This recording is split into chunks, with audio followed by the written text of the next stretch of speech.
Hi மக்களே, வணக்கம் மக்களே. இப்போ நம்ம டிஜிட்டல் மார்க்கெட்டிங் பற்றி நம்ம பார்த்துட்ருக்கோம். என்னுடைய இன்ஸ்டாகிராமில் டிஜிட்டல் மார்க்கெட்டிங் பற்றி நான் ரொம்ப போட்டுட்ருக்கேன்.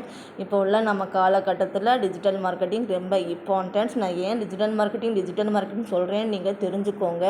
இப்போ நம்ம இது பொருள் சேல்ஸ் பண்ணுற மாதிரி கிடையாது. இது நம்ம எடுக்கேஷன் தான். 12th படிக்கிற பிள்ளைங்களும் சரி, காலேஜ் படிக்கிற பிள்ளைங்களும் சரி, ஹவுஸ் ஒய்ஃப் இருந்தாலும் சரி, இது நம்ம ஒரு எடுக்கேஷன் மாதிரி தான், ஒரு பண்டல் மாதிரி தான். நம்ம இப்போ புக்கு வாங்கினோம் அப்படின்னா அது எப்படி நம்ம லைஃப் டைமாக இருக்கும், அதே மாதிரி தான் இதுவும்.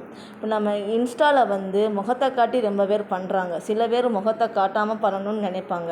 முகத்தை காட்டுறதுக்கு வெட்கம் வரும், இல்லை பயம் வரும். அதனால் முகத்தை காட்டாமல் நம்ம இன்ஸ்டாகிராமில் நம்ம பிரபலமாக ஆகலாம். நான் இன்ஸ்டாகிராம் என்னை ஃபாலோ பண்ணிக்கோங்க. நான் கான்டாக்டன்ஸும் நான் போட்டிருக்கேன். யூடியூப் சேனலையும் நான் போட்டிருக்கேன். யூடியூப் சேனலையும் நம்ம ஃபாலோ பண்ணிக்கோங்க. வாழ்க வளமுடன்.